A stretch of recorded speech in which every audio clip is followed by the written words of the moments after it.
Welcome students to another lecture on engineering mechanics. So today we will take one problem on moment of inertia. So we will learn how to find moment of inertia of a composite section. So let us start the lecture. So over here we are solving one problem on L section. So the statement is find moment of inertia about centroidal axis.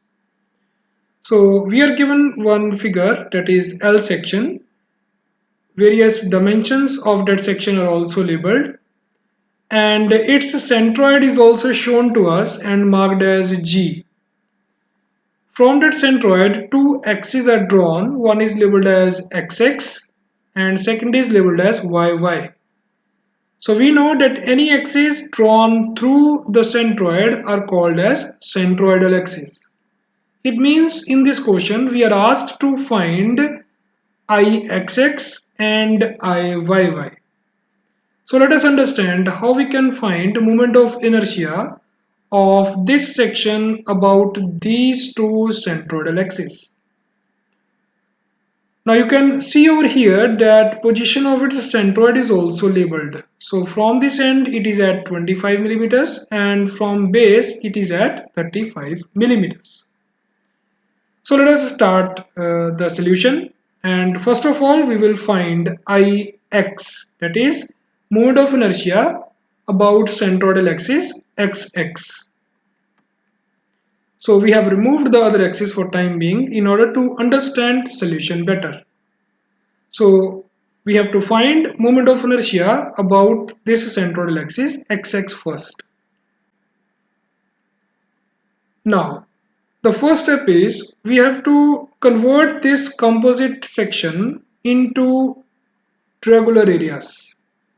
So for that we have one option, that if we will draw a line over here, then we will get two rectangular areas, regular areas. Or we have second option also, that if we will draw one line here, then again we will get two rectangular areas. So both are correct. So let us draw one line here in order to convert this composite section into two regular areas. So now we have first rectangular area and second rectangular area. Okay, now what we will do? We will first find moment of inertia of first regular area about the centroidal axis, and we'll call that as Ix1. Then we will find moment of inertia of area 2 about same axis, and we'll call that as Ix2. So when we will add the moment of inertias of these two areas about this centroidal axis, then we will get moment of inertia of the complete section about same axis. It means we have concluded that if we have to find moment of inertia of the total area or this L section, then for that first of all find moment of inertia of area 1 about axis XX, then find moment of inertia of area 2 about axis XX, then add those two to get the total moment of inertia, that is of the complete composite section.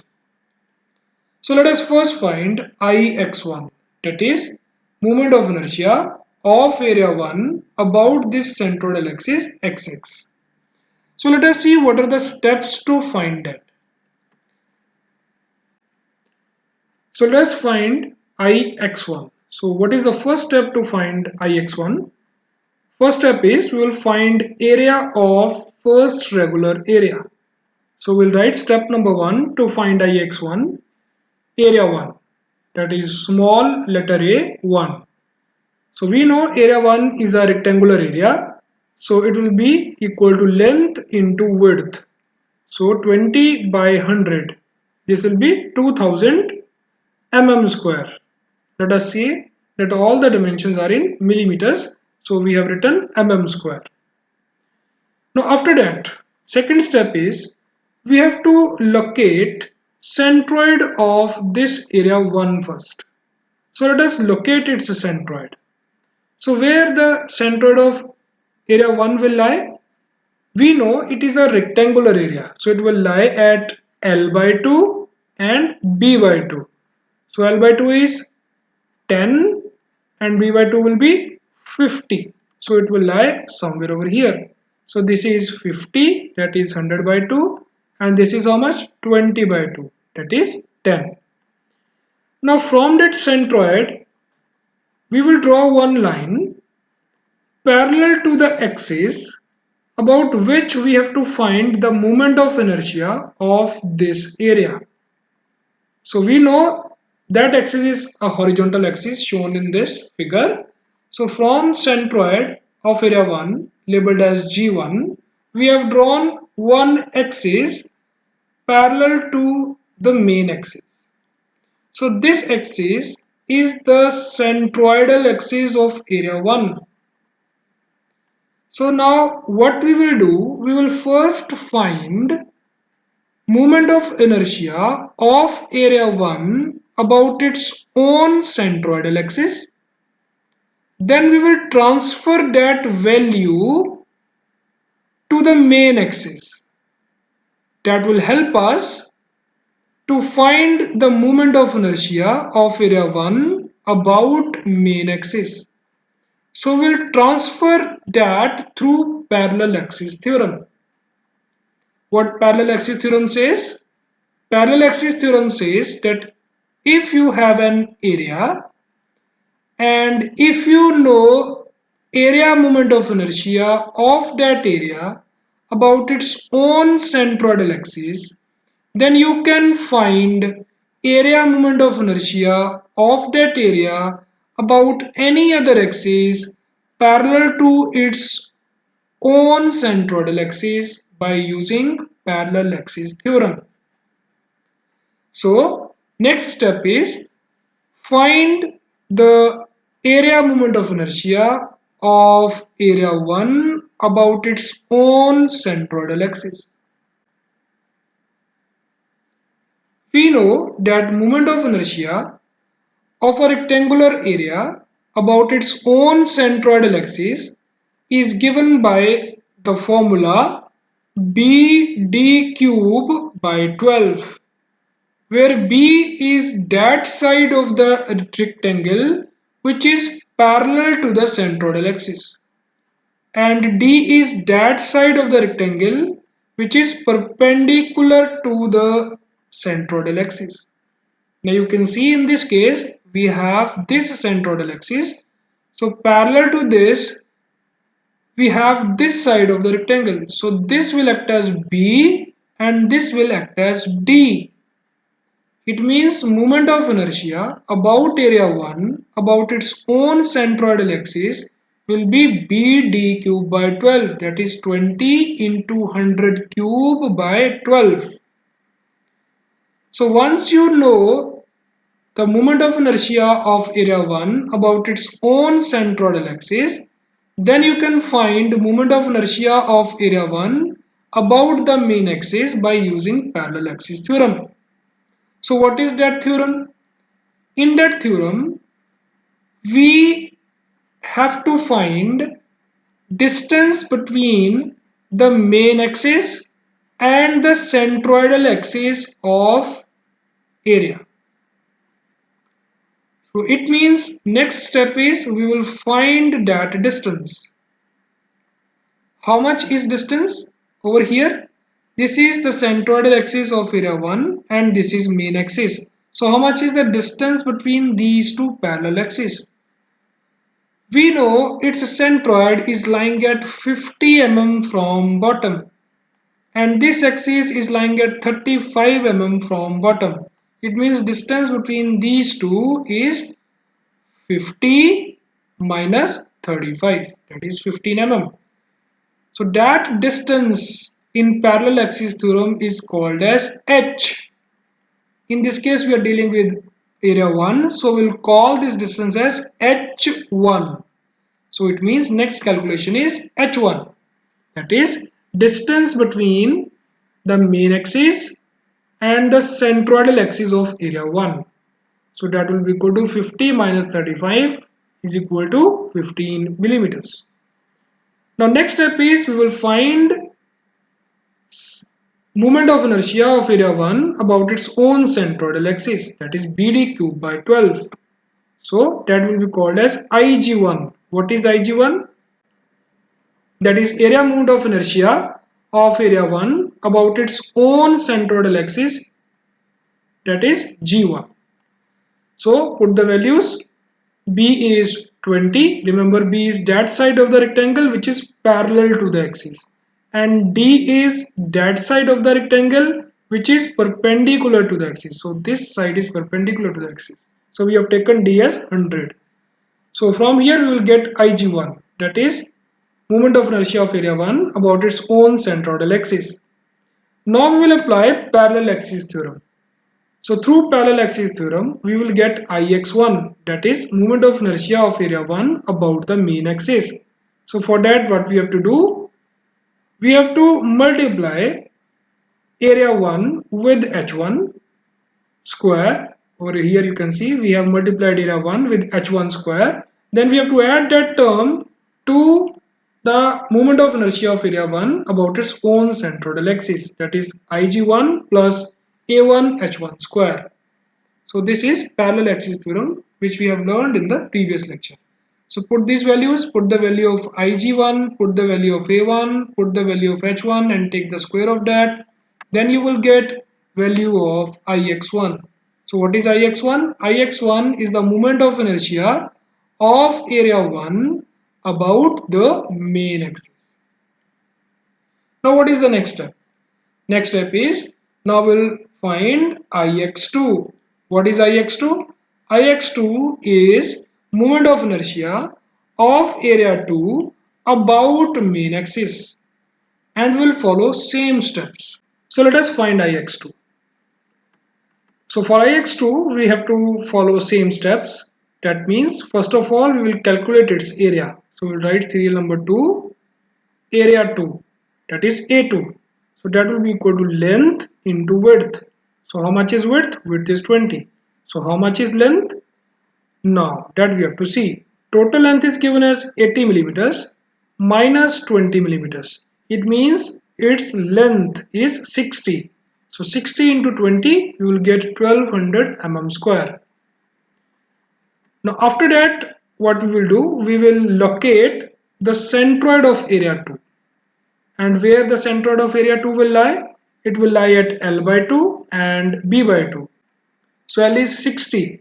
So 60 divided by 2, it means this distance is 30. 20 divided by 2, so this distance is 10. And we'll label that as G2 because this centroid belongs to area 2. Then from that centroid, we will draw axis parallel to the main axis. Main axis is a horizontal line. So from that centroid, we will also draw a horizontal line. Now what we will do? We will find distance between these two axes. So that will be called as H2. So what is that distance over here? You can see this axis from bottom is at 35 mm.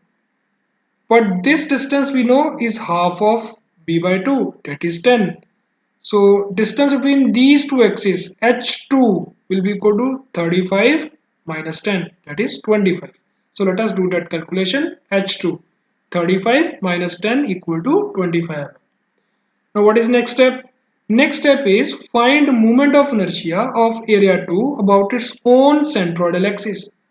So for a rectangular area about its centroidal axis, we know the value of moment of inertia is BD cube by 12. And B is that side of the rectangle which is parallel to the axis. So parallel to this axis, we have this side. It means B is 60 and D is 20. So next calculation is Ig2. That is moment of inertia of area 2 about its own centroidal axis is equal to BD cube by 12. So this is 60 into 20 cube by 12. So we'll get this answer. Now after that we will apply parallel axis theorem to find the moment of inertia of area 2 about this main axis, that will be called as Ix2. So let us apply parallel axis theorem. So that is equal to Ig2 plus A2 into H2 square. So put these values, value of Ig2, A2 and H2, and just take square of that, you will get Ix2. So this is the value of moment of inertia of area 2 about the main axis. Now we have found the values of moment of inertia of area 1 and area 2 about the main axis. So we will add those two values, that is Ix1 and Ix2. Then we will get moment of inertia of this composite area about the main axis. So next step is Ix equal to Ix1 plus Ix2. So add those two values calculated by us. Then you will get the answer for moment of inertia of the composite area about the main axis.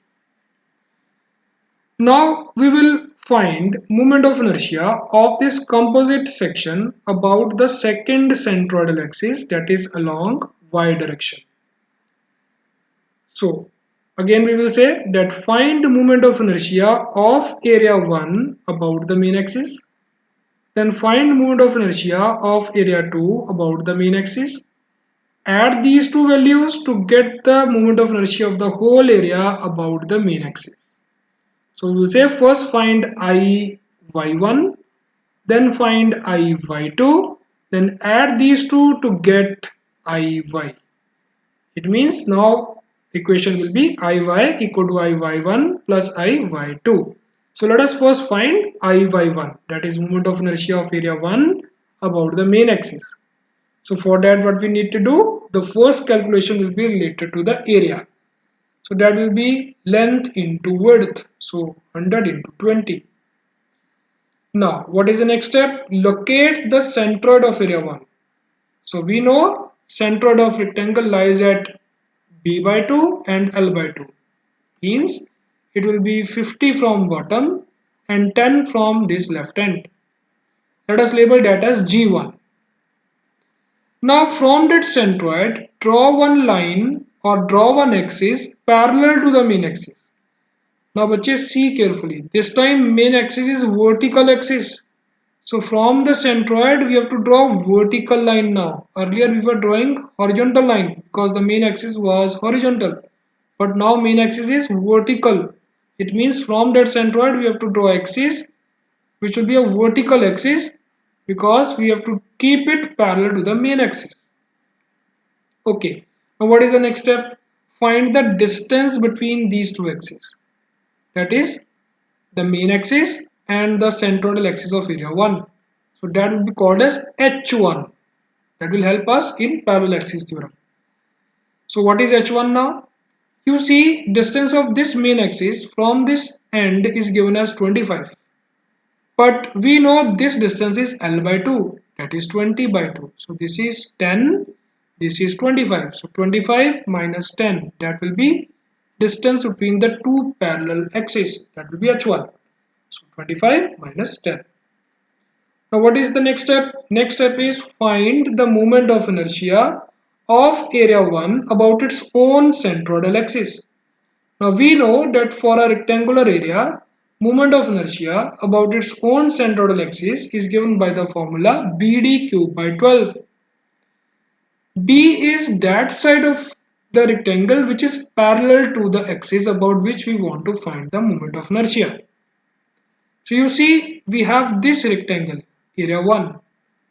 Now this side is parallel to this axis. It means now this time 100 millimeters is B and 20 millimeters is D. So 100 dot 20 cube by 12. So that will be called as Ig1, BD cube by 12. See, 100 dot 20 cube by 12. Now after that we will apply parallel axis theorem. We will call that as Iy1 equal to Ig1 plus A1 H1 square. So put the value of Ig1, put the value of A1 and H1, take the square of H1. And we will get moment of inertia of area 1 about the main axis. Now what is the next step? Next step is find the moment of inertia of area 2 about the main axis. That will be called as Iy2. So how to find this? First of all, find its area.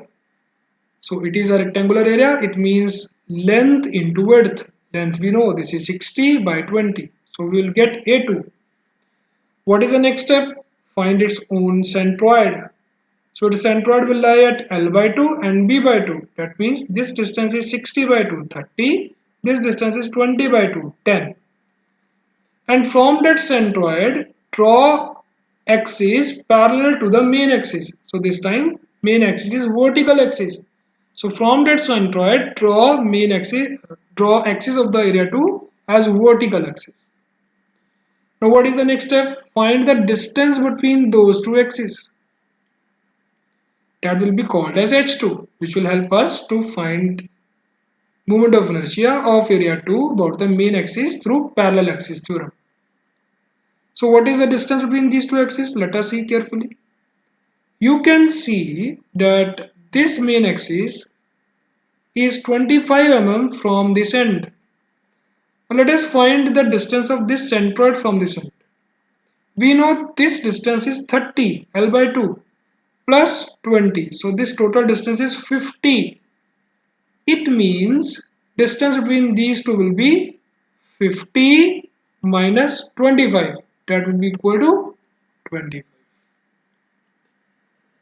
Now next we will find moment of inertia of area 2 about its own centroidal axis. And for a rectangular area, the formula about centroidal axis is BD cube by 12. And B is that side of the rectangle which is parallel to the axis. So this time we have vertical axis. It means now 20 millimeter will become B. So 20.60 cube by 12. See over here. 20.60 cube by 12. We call that as Ig2. So now we will apply parallel axis theorem, that is Iy2 is equal to Ig2 plus A2 H2 square. Put the values of Ig2, A2 and H2, take the square of H2 and we will get the value of moment of inertia of area 2 about the main axis. Now we got the value of Iy1 and Iy2. So just add these two values to get the moment of inertia of the complete section about the main axis. So I hope the procedure of solving moment of inertia is clear to you. Thank you very much.